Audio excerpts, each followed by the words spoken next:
नमस्कार दोस्तों, मैं महेश जोगोटा स्वागत करता हूं आपका एक बार फिर अपने YouTube चैनल जोगोटा फॉर साइंस क्लासेस में। दोस्तों, आज मैं इंटरनेशनल स्टडीज़ के कुछ और इम्पोर्टेंट टॉपिक को लेकर के आपके सामने उपस्थित हुआ हूं, जिसमें आज हम बात करेंगे बफर स्टेट किसे कहते हैं एंड उसके साथ साथ बीमार राज्य क्या है एंड भू आबाद देश यानी लैंडलॉक स्टेट किसे कहते हैं। तो इन तीन कंसेप्ट को हम समझने की कोशिश करेंगे। तो इसमें सबसे पहले हम जिक्र करते हैं बफर स्टेट का यानी बफर राज्य का। तो बफर राज्य क्या है, इसको थोड़ा सा समझ लीजिए। बफर राज्य दो महाशक्तियों के मध्य स्थित छोटे और कमजोर राज्य को ही बफर राज्य कहा जाता है।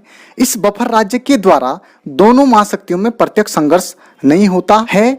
बफर राज्य भू राजनीति का शब्द है, जैसे नेपाल, चीन और भारत के मध्य बफर राज्य है।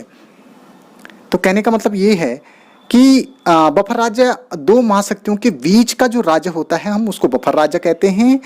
और बफर राज्य को लेकर के दोनों महाशक्तियों में प्रत्यक्ष संघर्ष तो हमें देखने को नहीं मिलता है, लेकिन कहीं ना कहीं ये एक बीच का छोटा सा राज्य होता है। जैसे हम नेपाल का जिक्र कर सकते हैं, भूटान का जिक्र कर सकते हैं। नेपाल, भारत और चाइना जो महाशक्तियां हैं उनके बीच का जो राज्य है, स्टेट है, वो बफर स्टेट है।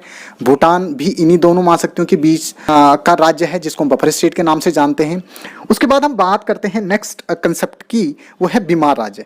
तो दोस्तों देख लीजिए बीमार राज्य क्या है। अमेरिका ने क्यूबा, लीबिया और सीरिया को बीमार राज्यों की श्रेणी में रखा है, क्योंकि यह अंतर्राष्ट्रीय मान्यताओं की अवहेलना करते हैं और घातक नरसंहार के हथियार प्राप्त करने का प्रयत्न करते हैं।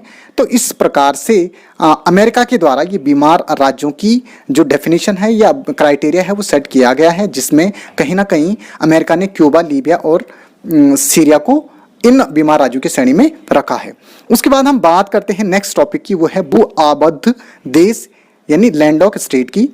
तो भू आबद्ध देश क्या है? भू आबद्ध देश भू राजनीति से संबंधित संकल्पना है, जिससे भू आबद्ध देश की कोई भी सीमा समुद्र से नहीं मिलती है। अतः यह देश चारों ओर अन्य देशों से ही घिरा रहता है, जैसे नेपाल, भूटान, अफगानिस्तान। भू आबद्ध देशों की विदेश नीति पर इनके पड़ोसी देशों का काफी प्रभाव होता है। कहने का मतलब यह है कि भू आबद्ध देश का मतलब यह है जो चारों तरफ से अन्य देशों से घिरा हुआ होता है, और इसमें कहीं ना कहीं ये समुद्र से नहीं टच होता है। उसके देश की सारी सीमाएं अन्य देशों से मिलती हैं। इस प्रकार से उसको हम क्या कहते हैं? लैंडलॉक स्टेट के नाम से जानते हैं, जिसमें कहीं ना कहीं नेपाल, भूटान, अफगानिस्तान जैसे देशों को आप देख सकते हैं कि इनके चारों तरफ कहीं भी समुद्र नहीं है। इनकी सीमाएं अन्य देशों से क्या हुई हैं? घिरी हुई हैं, जिसको हम लैंडलॉक स्टेट के नाम से जानते हैं। तो दोस्तों, इस वीडियो के तहत हमने जिक्र किया बफर स्टेट, बीमार राज्य और भू आबद्ध देश यानी लैंडलॉक स्टेट का। धन्यवाद।